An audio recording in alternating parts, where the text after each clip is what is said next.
अस्सलाम वालेकुम, मैं हमारी अली, आप देख रहे हैं मेरा चैनल। रजब भट्ट एक बहुत बड़ा फितना है, इसको बुरी तरह से एक्सपोज किया गया। 16 लाख रुपए दिए बदले में खयानत। फितना फैमिली का असल चेहरा जुल्करनैन ने बेनकाब किया। रजब भट्ट औरत को ठुड्डे मारने की बातें करता है, ये तो अपने घर की औरत की इज्जत नहीं करता। इससे अपनी बीवी को बड़े बुरे हालों में रखा हुआ था। ये लड़ाई अब सिर्फ मेरी नहीं बल्कि अब पूरे पाकिस्तान की लड़ाई बन चुकी है। इसके खिलाफ एक लड़ाई जिसको मैंने शुरू किया है, अब हम लोगों ने मिलकर इख्तिताम पजीर करना है। 16 लाख रुपए की गेम। फितना फैमिली का अंजाम बहुत करीब है। जुल्करनैन ने जी बड़े धमाके कर दिए। रजब भट्ट के गंदे गंदे राजों से पर्दा उठाया। ये पैसों के लिए एक एक रिश्ते को बेच सकता है। इसके दोस्त भी फेक हैं, वो इससे नफरत करते हैं और ये भी उनके खिलाफ बहुत जहर उगल चुका है। हमारे पास इसके सबूत मौजूद हैं। ये तो किसी का सगा नहीं है, खानदानी बामुकाबला बदनस्ली। इसके दोस्त इसके खिलाफ जहर उगलते हैं और ये सब जहर इसने हमारे पास आकर उगला। ये फेक है, ये झूठा है, अवाम को चूना लगा रहा है, अवाम का ये सगा नहीं है। सारी चीज़ें हमने एक्सपोज की हैं। क्या मामला है जी? जुल्करनैन सबूतों के साथ सामने आए हैं। उन्होंने बहुत बड़े बड़े इल्ज़ामात लगाए हैं। क्या इल्ज़ामात हैं, क्या चीज़ें बोली हैं और अब इसके बाद रजब ने क्या जवाब दिया, आज की वीडियो में इसमें बात करते हैं। रिक्वेस्ट है चैनल को सब्सक्राइब करें, वीडियो को आखिर तक जरूर देखिएगा। रजब भट्ट, मैं तुमसे जो है बहुत अच्छे से तुम्हें जानता हूँ। तुम एक बदनस्ली इंसान हो और तुम हमारी फैमिली के खिलाफ जो फितना फैला रहे थे, तुम्हें तो औरत से बात करने की तमीज़ नहीं है। आज मैं सबूतों के साथ तुम्हें एक्सपोज करूँगा और एक्सपोज किया भी। सबसे पहले मुलाहिजा करें।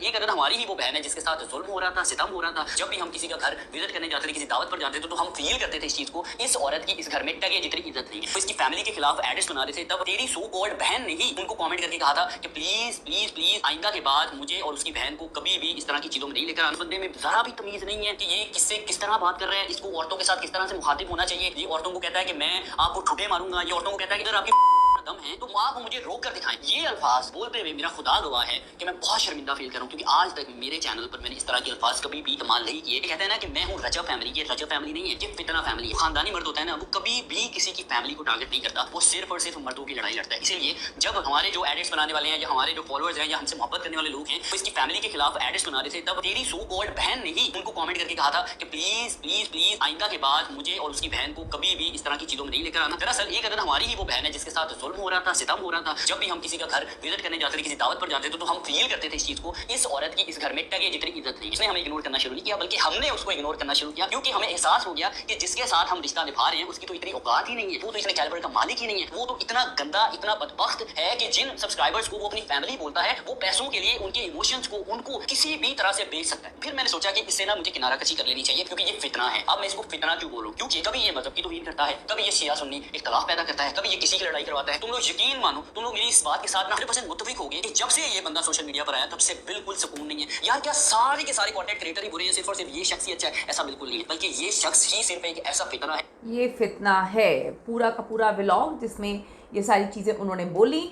उसको औरतों के साथ किस तरह मुखातिब होना चाहिए इसको नहीं पता।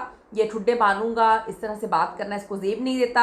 मैं तुम लोगों को बता दूं कि अब हम इस फितने के खिलाफ मिलकर काम करेंगे।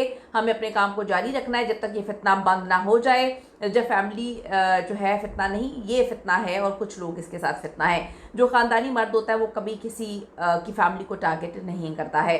मैं जिसके साथ जुल्म हो रहा था, सितम हो रहा था, ये यहाँ पर बात करें किसकी, यहाँ पर ईमान की बात करें कि हम जब इनके घर जाते थे, दावत पे जाते थे, तो हमें फील करते थे कि इस औरत की यहाँ पे टके की इज़्ज़त नहीं है।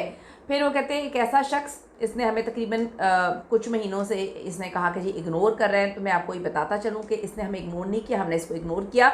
हमें एहसास हो गया था कि जिस इंसान के साथ हम रिश्ता निभा रहे हैं इसकी इतनी औकात नहीं है, ये इतना गंदा है, ये बदबख्त है, ये अपने सब्सक्राइबर्स को अपनी फैमिली बोलता है, उनको पैसों के लिए बेच सकता है, अपने घर के एक बंदे को बेच सकता है। फिर मैंने सोचा कि हमें इससे किनारा कर लेना चाहिए, क्योंकि ये फितना है। और मैं इसलिए फितना बोल रहा हूँ कि ये मज़हब पर कभी तौहीन करता है, कभी शिया सुन्नी इख्तलाफ पैदा करता है, ये हर वक्त लड़ाइयाँ करवाता रहता है।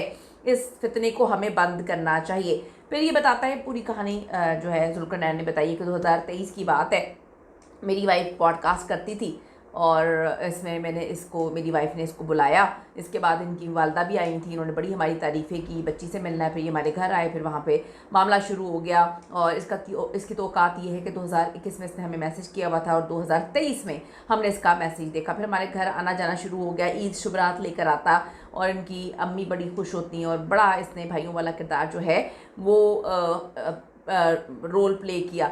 इस बंदे को मैंने बड़ा कुछ सिखाया, इसको टीचर के तौर पर, भाई के तौर पर इसको मैंने बड़ा कुछ सिखाया। और ये आज कहता है कि जी मेरे किसी की सपोर्ट की ज़रूरत नहीं थी, मैंने कभी किसी की सपोर्ट नहीं ली। ये शख्स खुद मेरी बीवी को अपनी बहन बनाता था। फिर इसकी जो शादी है उसमें हमने कोलैब करवाया। वो कहते हैं इसके पास पैसे नहीं थे शादी करने के, इसके निकाह पे हमने कोलैब करवाया। 16 लाख के हवाले से कहानी सुना रहे हैं। इनकी बीवी के कपड़े, मेकअप, सब कुछ हमने कोलैब करवाया और हमारा तो उस पर एहसान है। फिर वो घर के सोफ़ों की भी बात करें, फर्नीचर की बात करें, तो ये कहता है कि जी मैं सारी ज़िंदगी जो है। फिर फ़ाइट के हवाले से भी कोई कहानी सुनाई है कि एक बंदे के साथ फ़ाइट कर रहा था, 50 लाख का मामला था। तो हमने कहा कि यार ये बंदा सही नहीं है, ये बंदा लोगों को चूना लगाता है, तुम इसके साथ फ़ाइट ना करो। लेकिन उसने कहा कि 50 लाख बहुत बड़ी चीज़ है। फिर ये फ़ाइट में हार गया। मैंने कहा तुम्हारे सब्सक्राइबर्स रो रहे हैं, तुम्हें फैमिली समझते हो। उसने कहा मैं जान के हारा हूँ, क्योंकि डाला जो है वो उसकी गेम की कहानी सुनाई। फिर इसने कहा कि जी तरले कर कर के इसने हमारी मिन्नतें की कि जी पैसे वगैरह दिलवाओ शादी के लिए। 16 लाख तरले कर कर के जो है हमने कोलैब के तौर पे इसे दिलवाए। एक ख़ानदानी आदमी तो कभी ऐसा कर नहीं सकता, ये एक बदनस्ली है। आपको बताऊं कि आपको बहुत अच्छे से अंदाज़ा हो गया ये इतना बदनस्ली है। इसकी कास्ट की बात करना तो छोड़ें, ये तो जो है 1-1 रुपये के लिए रोता पिटता था। इस बंदे को सिर्फ पैसों की लालच चाहिए, पैसे के लिए किसी को भी बेच सकता है, चाहे कोई भी रिश्ता क्यों ना हो। इसका हिसाब तभी लगा लिया था जब इससे पहली फ़ाइट हुई थी। वो फ़ाइट की कहानी उसने बताई है, क्योंकि वो कहते हैं अभी मेरे मुतालिक बात हुई और ये फारिग आदमी है, हमने इसको जो है वो छोड़ दिया। हमें पता चल गया कि किस तरह का ये आदमी है, फिर हमने इसे अपने फंक्शंस में बुलाना छोड़ दिया। अगर हम व्लॉग करें तो हमने कभी किसी के जो है के साथ धोखा नहीं किया। ये तो अपनी आवाम के साथ धोखा करता है, चूना लगाता है, झूठा है। कहते हैं जी मेरे बराबर, मेरे मुताबिक ये घटिया लालची आदमी है, सिर्फ और सिर्फ पैसे का ग़ुलाम है और हमें ये आगे बढ़ता हुआ नहीं देख सकता। अब इन्होंने कहानी सुनाई है इसके दोस्तों के हवाले से कि जी ये जो कहता है कि मेरे बचपन के दोस्त जो हैं या मेरे पुराने दोस्त हैं, 13-14 साल पुराने दोस्त हैं, वही मेरे सगे हैं। तो यहाँ पे जुल्करनैन कहता है कि जी वो भी आपके सगे नहीं हैं और आप भी उनके सगे नहीं हैं। वो हमारे घर में आकर आपके ख़िलाफ़ बोल के गए हैं सारे के सारे। आपको पता चल गया होगा कि कौन बोल के गया है। वो ये बोल कर गए थे कि जी ये चाहता नहीं है कि हम व्लॉग में आएँ, हम अपना चैनल बनाएं, हम जो है अपना नाम खड़ा करें। तो मैं क्या बताऊँ, नहीं तेरे दोस्तों के अल्फाज हैं कि अगर ये जो है हमें व्लॉग्स बनाने देगा तो हम आगे चले जाएंगे, ये हमसे जलता है और ये पता नहीं क्या कुछ बोल रहा था।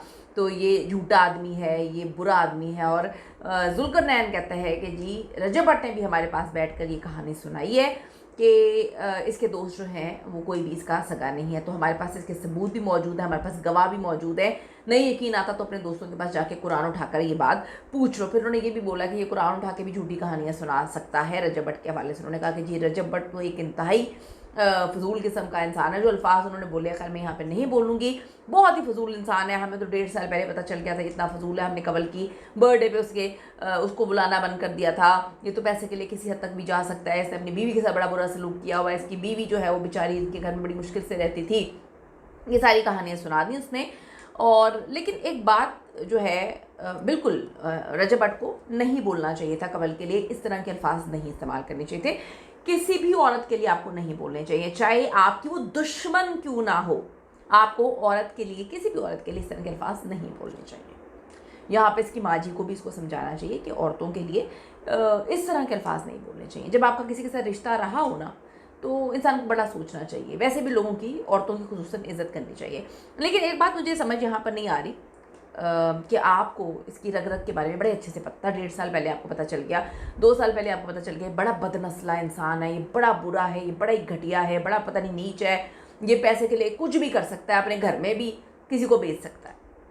तो आपने ये सारी चीज़ें अपनी बीवी को नहीं बताई कि वो इतना बदनस्ला है, हम तो उसे अपनी ज़िंदगी से निकाल के फेंक चुके हैं, तो बहुत ही घटिया है, बहुत ही गलीज़ है।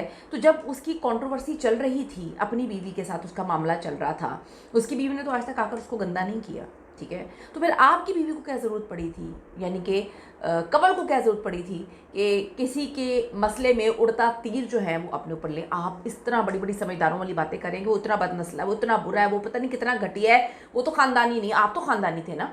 तो आपको अपनी ख़ानदानी बीवी को बताना चाहिए था कि किसी के घर के मामले में इतनी फ़िलॉसफी झाड़ने की ज़रूरत नहीं है। उसको भूल गया कि आपकी बीवी उसकी बहन थी, तो आपकी बीवी को तो याद रखना चाहिए था ना कि कभी आपने उसको भाई बोला था। तो आपकी बीवी को, आपको इतना कुछ पता है कि वो बड़ा बदनस्ल है, बड़ा फजूल आदमी है, बड़ा घटिया है, ये बात आप अपनी बीवी को भी बता देते तो इतना मामला खड़ा ना होता। शुरुआत आपकी बीवी ने की थी, नहीं करनी चाहिए थी।